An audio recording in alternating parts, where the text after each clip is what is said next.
உள்ளாக கடந்து செய்த உறவுக்கு நன்றி. மறுபகுதி உங்களுடைய கரத்தில் ஒப்பு கொடுக்கிற நாசன மரத்தை வெளிப்படுத்தி பேசும்படியாக ஜெபிக்கிறோம். ஆண்டவரே கர்த்தர் எங்களோடு கூட இந்த நல்ல வார்த்தைகளை எங்களுக்கு கற்றுக் கொடுக்கும்படியாக ஜெபிக்கிறோம். இயேசு கிறிஸ்துவின் நாமத்தில் ஒப்பு கொடுத்து ஜெபிக்கிறோம். எங்கள் ஜீவன் நல்ல பிதாவே, ஆமென்.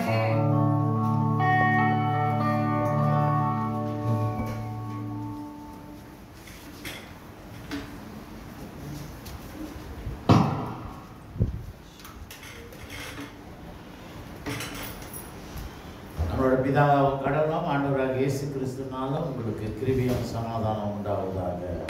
ஆமென். அல்லேலூயா. தேவன் நல்லவராக இருக்கிறார். மீண்டும் இந்த வார்த்தையை அவரை சந்தித்து அவரை ஆராதிக்க கொடுத்த ஆண்டவருக்கு கொடுத்திருக்கிறோம். கர்த்தர் நல்லவராக இருக்கிறார். இன்றைக்கு பிரசங்கத்தின் தலைப்பு ஆங்கிலத்தில் ஃபேத்ஃபுல்னஸ். ஃபேத்ஃபுல்னஸ்னாக்கா விசுவாசம் அண்ட் விஸ்டம். விஸ்டம்னா ஞானம். ஆக கர்த்தர் இன்றைக்கு நம்ம வாசிக்கப்பட்ட சுவிசேஷ பகுதியிலே ஊழியக்காரர்கள் குறித்து தேவன் இங்கே பேசுகிறார். அதாவது 3 மாதிரியான ஊழியக்காரர்கள். அந்த ஊழியக்காரர்கள் ஆண்டவருக்கு சில கடமைகள் கொடுத்திருக்கிறார். அப்போ அந்த பொறுப்பு ஆண்டவர் ஒப்புக்கிறார். முதலாளி 3 ஊழியக்காரர்கள் பெரிய, அதாவது தூர பயணத்துக்கு அவர் போகிறார். அவருக்கு வெளியூருக்கு போகிறான்னு வச்சுக்கோமே. நான் வெளியூருக்கு ஒரு 2 வருஷமோ 3 வருஷம் நான் போகிறேன். அப்போ என்கிட்ட இருக்கிற இந்த பொறுப்பு, இந்த நிலத்தை எல்லாம் பொறுப்பாக, என் சொத்து பொறுப்பாக நீங்கள் கவனிச்சுக்கணுன்ட்டு 3 விதமான ஊழியக்காரர்களை அழைத்து அந்த பொறுப்பு இந்த முதலாளி ஒப்பு கொடுக்கிறார்.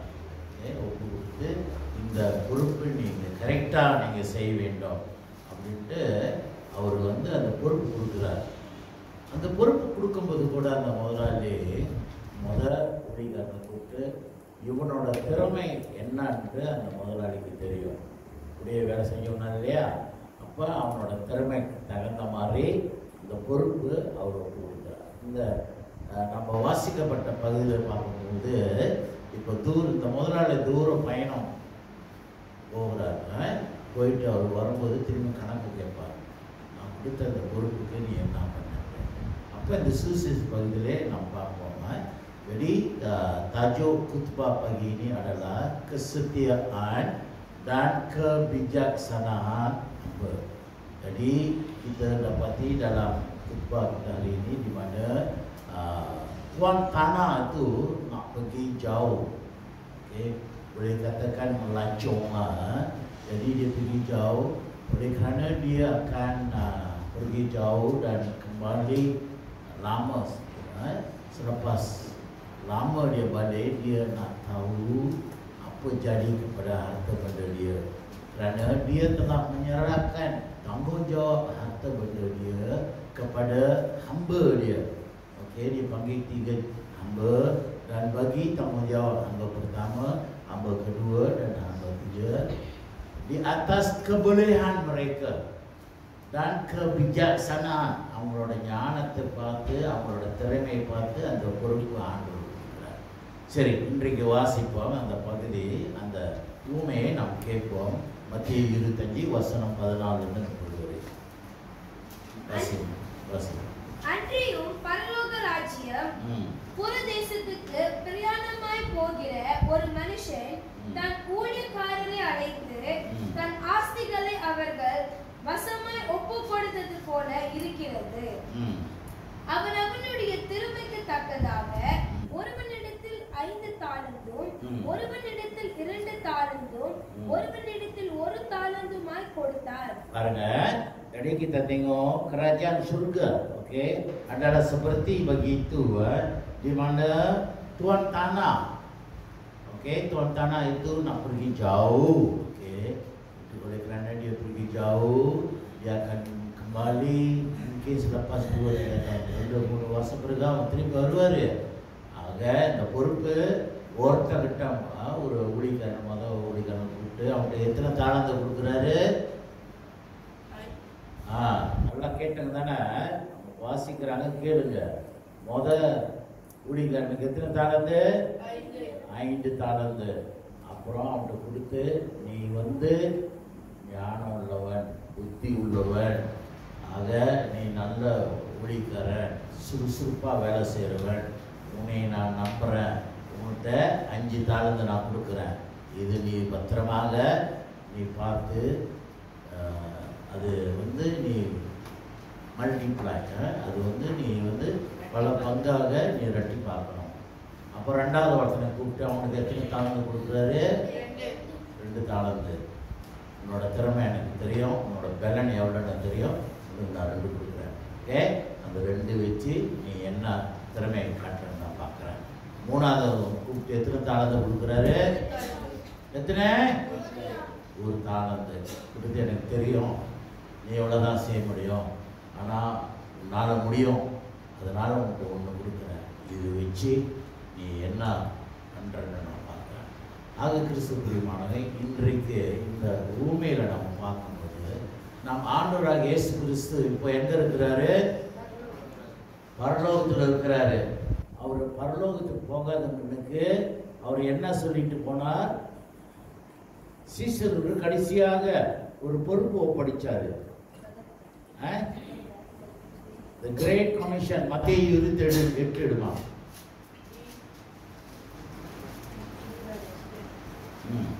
நான் உங்களுக்கு கட்டளையிட்ட யாவையும், நான் உங்களுக்கு என்னவா கட்டளையிட்ட யாவையும் அவர்கள்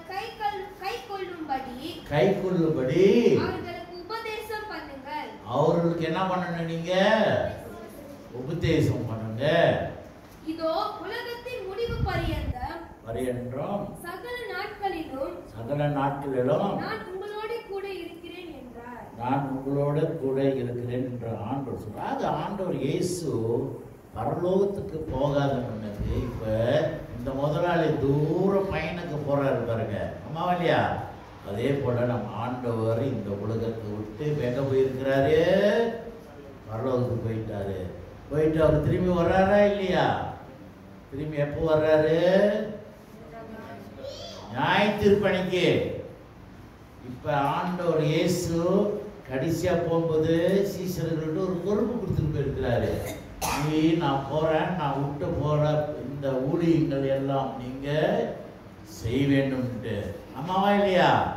இப்போ ஆண்டவர் பரலோகத்துக்கு போயிட்டாரு, நம்மளுக்கிட்ட பொறுப்பு ஒப்படைச்சிட்டு போயிட்டாரு. இப்போ ஆண்டவர் பரலோகத்தில் இருக்கிறாரு. அந்த ஆண்டவர் இந்த முதலாளி 3 ஊழியக்காரர்களுக்கு அவர் பொறுப்பு கொடுத்துருக்கிறாரு, அம்மாவா இல்லையா? திறமைகளை தகுந்த மாதிரி.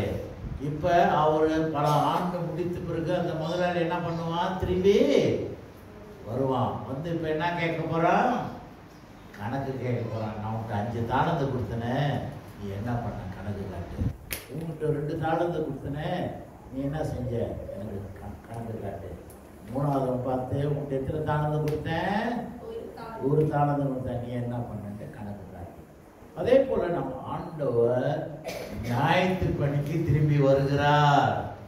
ஆண்டவர் மீண்டும் திரும்பி வந்து நம்மள்கிட்ட என்ன கேட்க போறார்?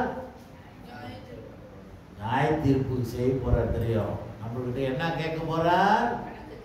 கணக்கு கேட்க போறார். உங்ககிட்ட உனக்கு ஞானத்தை கொடுத்த, உனக்கு கல்வி கொடுத்த, உனக்கு ஒரு திருச்சபை கொடுத்த, திருச்சபை ஊழியம் கொடுத்த, உன்னைய வாலிப தலைவனாக வைத்த, உன்னைய பெண்கள் தலைவியாக வைத்த, உன்னை மேன் ஃபெலோஷிப்பில் தலைவனாக வைத்த, சண்டே ஸ்கூல் டீச்சராக வைச்ச. இப்போ நீ எனக்கு கணக்கு சொல்லு. நீ எத்தனை மீட்டிங் நீ வைத்த, எத்தனை ஆத்மா நீ செய்த, எத்தனை ஆண்டவரோட வார்த்தை நீ போதித்த, நீ உன்னோட நேரத்தை எவ்வளோ செலவழிச்சுட்டு ஆண்டவர் நம்மளை பார்த்து இந்த கணக்கு எப்போ கேட்க போறாரா? நியாயத்தீர்ப்பணிக்கு ஆண்டவர் மீண்டு வருகிறார். அதே போல இந்த முதலாளி திரும்பி வரும்போது நியாயத்தீர்ப்பு அவர் கேட்கிறார். கொடுத்த காசு நீங்க என்ன பண்ணுங்க? வாசியம்மா தொடர்ந்து என்ன நடக்குதாங்க? 5 தாலந்தை வாங்கினவன் போய் அவைகளை கொண்டு வியாபாரம் பண்ண 5 தாளம் சொல்லுவேன். புத்திசாலி இல்லையா? அவன் ஞானம் உள்ளவன் இல்லையா? அந்த 5 வச்சு அவன் வியாபாரம் பண்ணான் தைரியமாக. என் ஆண்டவர் என்னோடு இருக்கிறார். என் பெலன், என் ஆண்டவர் பரிசுத்த ஆவியானவர் இருக்கிறாருன்ட்டு அவன் இன்வெஸ்ட் பண்ணி இன்னும் 5 தாளந்தை எக்ஸ்ட்ராவா சம்பாதிச்சான். பிறகு அப்படியே 2 தாலந்தை வாங்கினவனோ 2 தாளந்தை வாங்கினவனோ வேறு 2 தாலந்தை இன்னும் 2 சம்பாதித்தான். தாளந்தை sama. Jadi hamba yang terima 5 talenta itu dia melabur dan dapat 5 lagi talenta keuntungan. Begitu juga yang terima 2 talenta itu dia pun melabur dan dapat lagi 2 talenta. Jadi 2 campur 2 jadi berapa? 4. Anda mari 5 campur 5 jadi berapa? 10. Okey, sekarang kita tengok Tuhan pergi pada 1 talenta. Apa dia buat? இந்த ஒரு தாளந்தக்காரன் என்ன செஞ்சான் பாருங்க. ஒரு தாலந்தை வாங்கினவனோ போய் நிலத்தை தோண்டி என்ன தோண்டுனா? நிலத்துல என்ன தோண்டுறான்? மண்ணு. குழி நோண்டிட்டான். குழி நோண்டி என்ன பண்ணாவன்? தன் எஜமானுடைய பணத்தை புதைத்து வைத்தான். தன் எஜமானோட ஒரு தாளந்தை என்ன பண்ணாவன்? புதைத்து வைத்துட்டான். ஏன் புதைச்சான்? வாசிமா. வெகு காலம் ஆன பின்பு அந்த ஊழியக்காரனுடைய எஜமான் திரும்ப வந்து அவர்களிடத்தில் கணக்கு கேட்டான். இயேசு கிறிஸ்து 2ஆம் வருகை வந்துட்டார். இப்போ ஆண்டவர் நியாயத்தீர்ப்பணிக்கு நம்முடைய கணக்கு கேட்கிறார். அதே போல அந்த எஜமான் கணக்கு கேட்கிறார். என்ன கணக்கு கேட்கிறார்? அப்பொழுது 5 தாலந்தை வாங்கினவன் வேறு 5 தாலந்தை கொண்டு வந்து ஆண்டவரே 5 தாலந்தை நீ 5 தாலந்து கொடுத்த அவைகளை கொண்டு இதோ வேறு 5 தாலந்தை சம்பாதித்தேன். 5 சம்பாதிச்சு இப்போ 10 தாலந்தாச்சு. அதுல எஜமான் என்ன சொல்றார்?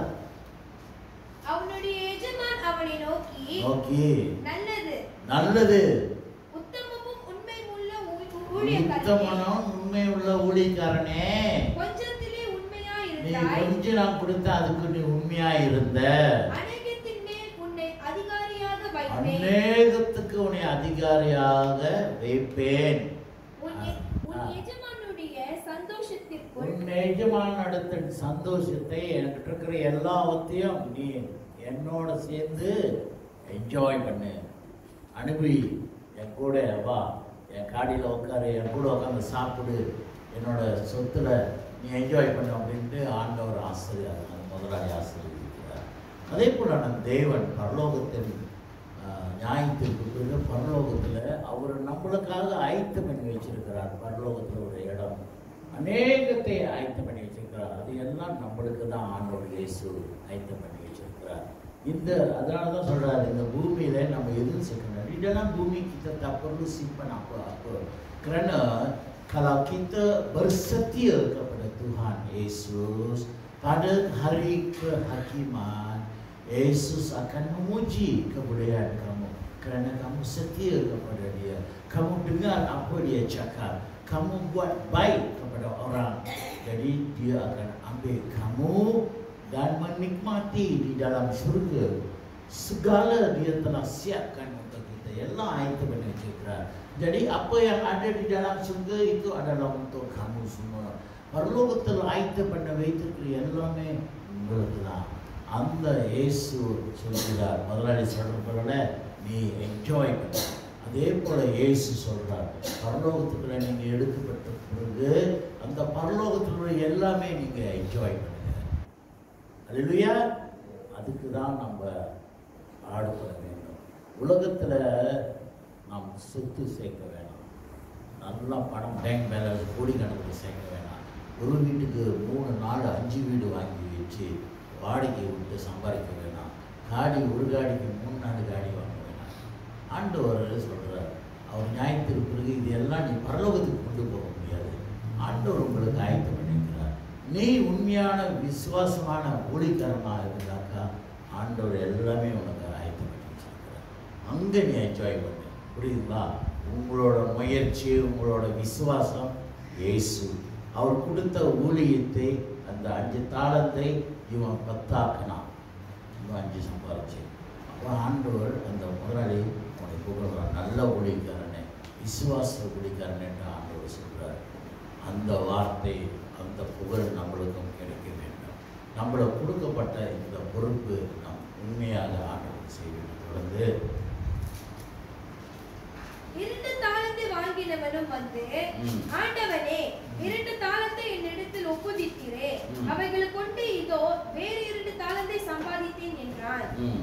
அவனுடைய எஜமான் அவனை நோக்கி, நல்லது நல்லது, உத்தமம் உண்மையுள்ள ஊழியக்காரனே, உத்தமனும் உண்மையுள்ள ஊழியக்காரனே, கொஞ்சத்திலே உண்மையா இருந்தாய், கொஞ்சம் நான் கொடுத்தேன், அதுக்கு நீ உண்மையா இருந்த, அநேகத்தின் மேல் உன்னை அநேகத்துல உன்னை என்ன ஆக்குறேன், அதிகாரியாக்குறேன்.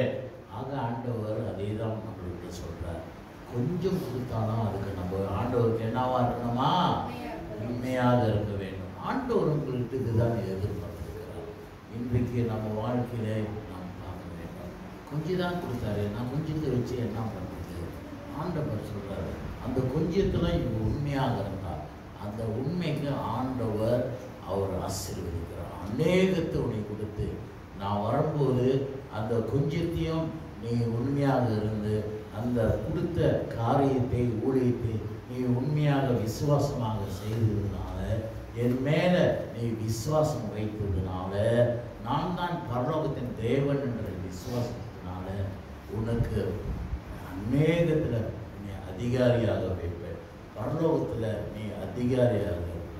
நீ பெரிய மனிதனாக பெரிய ஒரு பொறுப்பில் ஆண்டவர் வைக்கிறார். இந்த அடுத்தது என்ன நடக்குதுன்னா, 1 தாலந்தை வாங்கினவன் வந்து, ஆண்டவனே, நீர் விதைக்காத இடத்தில், நீ விதைக்காத இடத்துல அங்க ஒன்றும் விதைக்கல. விதைச்சாதானே பயிர் வரும்.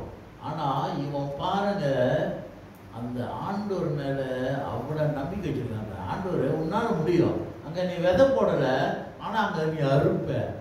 பாருங்க அவனோட நம்பிக்கை எப்படி. அப்புறம் என்ன சொல்றான், தெளிக்காத இடத்தில் சேர்க்கிறவருமான கடினமுள்ள மனுஷன் என்று அறிவேன். நீ கடினம் உள்ள மனுஷன், நீ ரொம்ப ஸ்ட்ரிக்டான ஒரு ஆண்டவரே எனக்கு தெரியும். விதை போடாத இடத்துல நீ அறுப்ப, ஒன்றும் இல்லாத இடத்துல நீ ஏதாவது உண்டு பண்ணுவ. அதனால எனக்கு தெரியும் நீ ரொம்ப கண்டிப்பான ஒரு. அதனால நான் வைத்து என்ன பண்ண, ஆகையால் நான் பயந்து போய் உமோட தாளந்தை நிலத்தில் புதைத்து வைத்தேன். நிலத்துல புதைத்து வைத்து, இதோ உம்முடையதை வாங்கிக் கொள்ளும் என்றார். இதோ வந்தல நீ கொடுத்த ஒரு காசு இருந்தா அந்த ஒரு காசு ஆண்டவர் எடுத்து கொடுக்குறாரு. ஆண்டவர் என்ன சொல்றாரு அதுக்கு, அவனுடைய எஜமான் பிரதி உத்தரமாக, பொல்லாதவனே, சோம்பனுமான சோம்பேறியே, ஊழியக்காரனே, பொல்லாதவன், நீ சோம்பேறி ஊழியக்காரன். அந்த ஒரு காசு ஒன்று கொடுத்தன, நீ ஏதாவது பண்ணி இருக்கலாம்.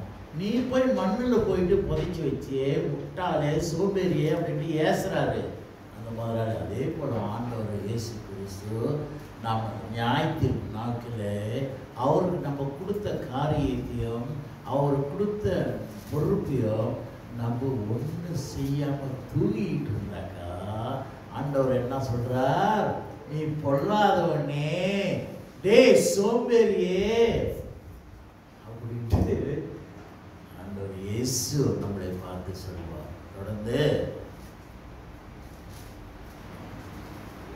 நான் விதைக்காத இடத்தில் அறுக்கிறவன் என்றும், நான் கடினமானவன், நான் ஆத்திரப்படுவேன், நான் ரொம்ப ஸ்ட்ரிக்டானவன் உனக்கு தெரியல, விதைக்காத இடத்துல நான் அறுப்பேன் உனக்கு தெரியுதுல, ஆனா நீ என்ன பண்ண, அப்படியானால் நீ என் பணத்தை காசுக்காரர் வசத்தில் போட்டு வைக்க வேண்டியதா இருந்தது.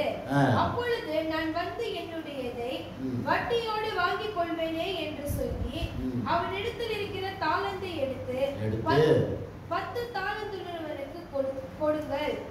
உள்ளவன் எவனோ அவனுக்கு கொடுக்கப்படும், பரிபூரணமும் அடைவான். இல்லாதவனிடத்திலிருந்து உள்ளதும் எடுத்துக் கொள்ளப்படும். பிரயோஜனமற்ற ஊழியக்காரனாகிய இவனை புறம்பான இருளிலே தள்ளி போடுங்கள், அங்கே அழுகையும் பற்கரிப்பும் உண்டாயிருக்கும் என்றார். ஆமென்.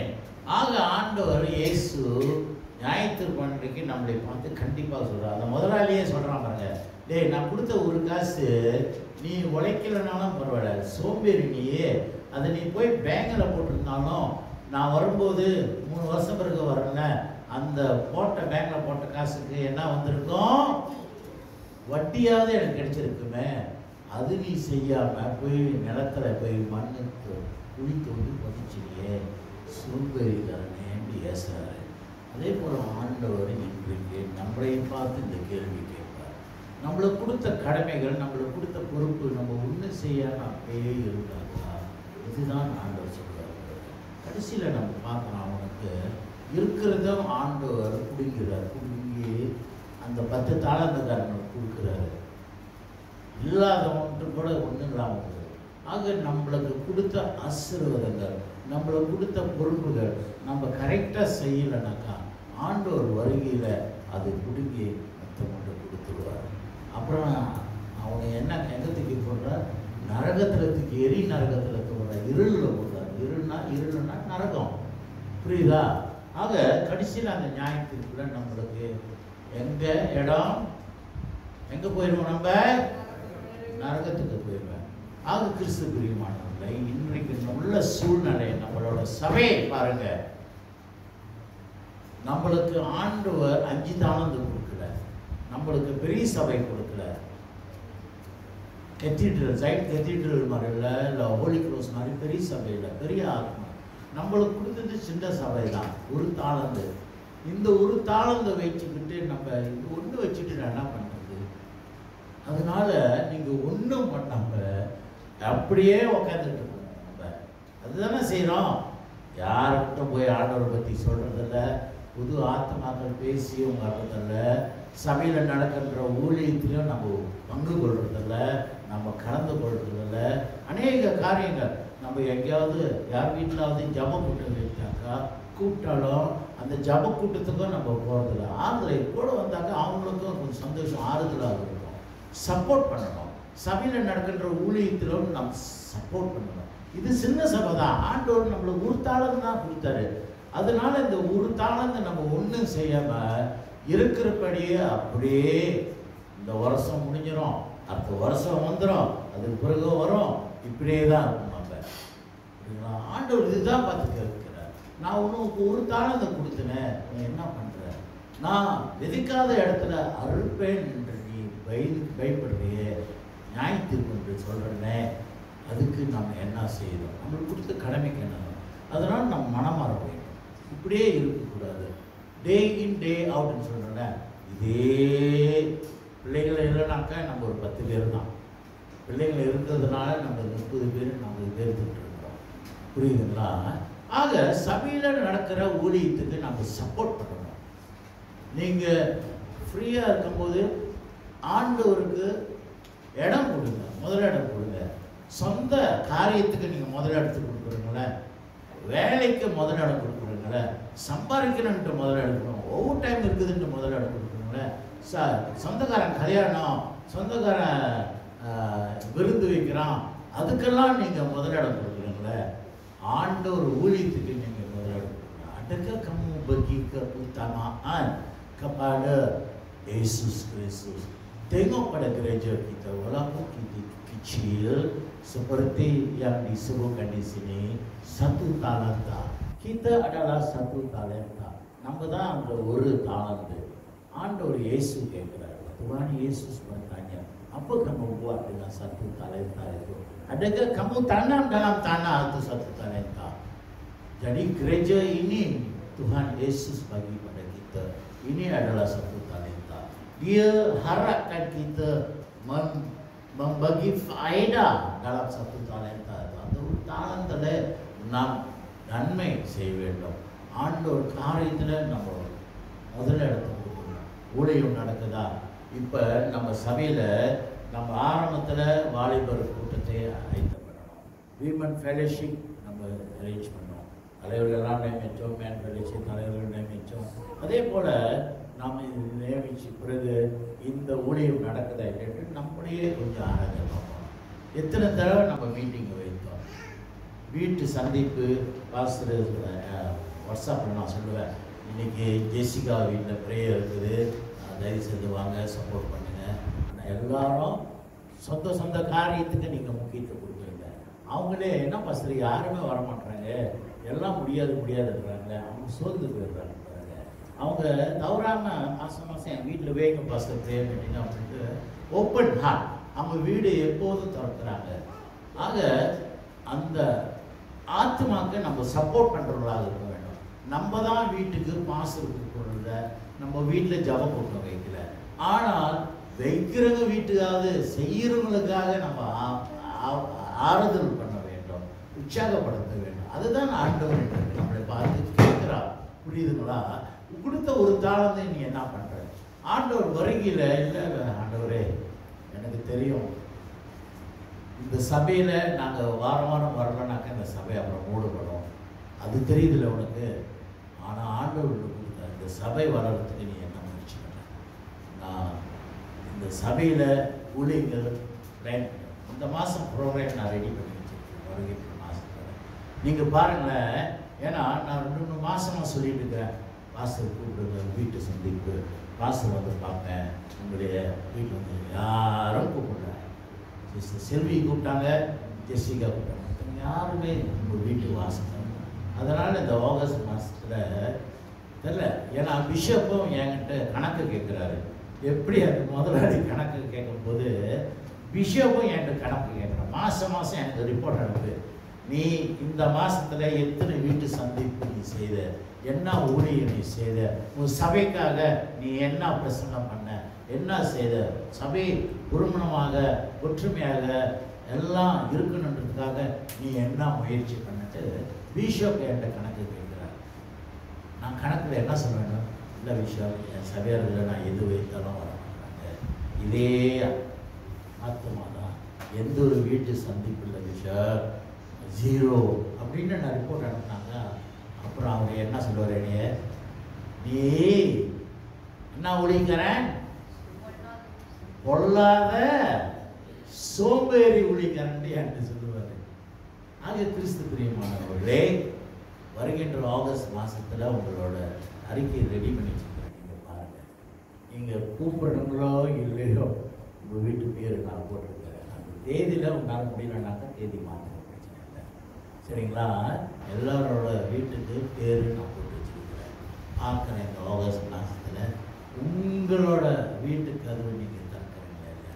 மற்றவங்களா அழைப்பு கொடுங்க. மாஸ்டர் சொல்ல முடியாது, என்ன அது நான் கூப்பிடுறேன்னா மாஸ்டர் எல்லாத்தையும் கூப்பிடுறாரு.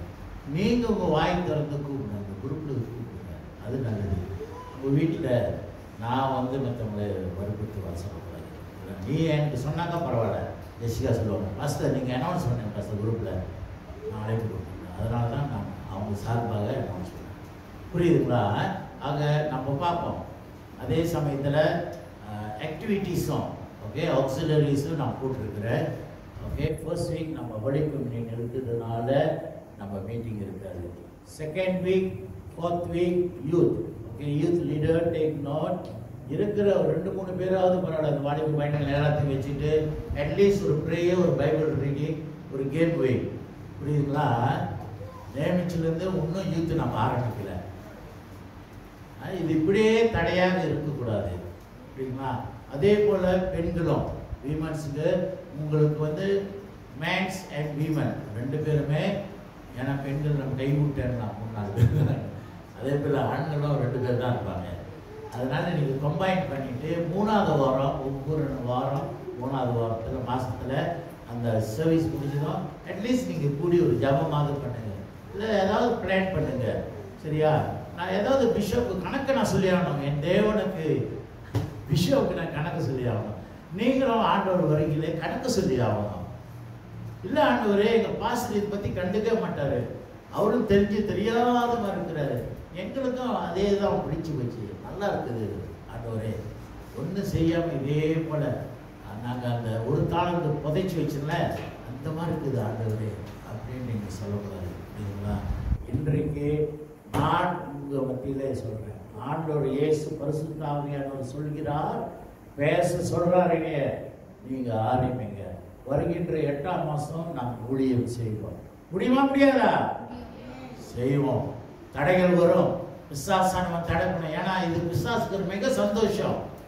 அப்பா இந்த சபையில் ஒன்றும் நடக்கலை, இருந்த மாதிரியே இருக்கிறாங்க, நல்லா குளிர் காட்டுறாங்க. இதில் ஃபேன் அடிக்குது, அந்த ஏர்ஃபோன் அடிக்குது, நல்லா இருக்குது. ஆக பிசாசே நாம் சந்தோஷப்படுத்தக்கூடாது. நாம் கனம் பண்ண வேண்டியது நம் ஆண்டவராக இயேசுவை. சரிங்க, உங்களுக்கு அந்த நாள் நான் பிளான் போட்டேன். இத்தனாம் தேதி உங்கள் வீட்டில் நான் வீட்டு சந்திப்பு பாஸ்டர் வந்து உங்களை சந்திக்கணும். உங்கள் வீட்டு பார்க்கணும். இல்லைனாக்கா நீங்கள் வெளியே பேசுனீங்க, இந்த பாஸ்டர் வரைய மாட்டாரடா, கண்டுக்கவே மாட்டாரடா அப்படின்னு போய் சொல்லிட்டு இருக்காருங்க. நான் கடந்த 3 மாதம் சொல்லிட்டு இருக்கேன், மாதம் கூப்பிடுங்க யாரும் கூப்பிடல. ஆக இந்த மாதம் நானே போட்டேன்.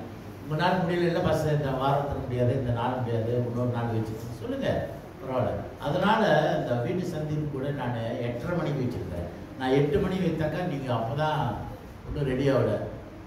சரிங்களா, பரவாயில்ல. 8:30 மணிக்கு 8:30 கூட ரொம்ப வழினாக்கா 9 மணிக்கு பிரச்சனை இல்லை, முன்னுக்கு சொல்லியிருந்தேன். பாஸ்டர் வந்து அங்கே உட்காந்துக்கிட்டு நீங்கள் வந்து ரெடி ஆகக்கூடாது. ஓகே, எனக்கு 8:30 ஓகே, 9 ஓகே, எந்த நாள்ன்ட்டு நீங்கள் முன்னுக்க சொல்லிடுங்க. என்னோடய அப்பாயின்மெண்ட்டை நானும் பார்த்துக்கிறேன். சரிங்களா, நம்ம ட்ரை பண்ணுவோம். ஆண்டவர் நிச்சயம் நம்மளை உதவி செய்வார். அந்த ஒரு தாளத்தை வச்சுட்டு நம்ம புதைக்க வேணாம். ஆண்டவர் நம்மளை கண்டிக்கிறார். சரிங்களா, நியாயத்திற்பனைக்கு நம்மளே நரகத்துக்கு அனுப்பிடுவார்.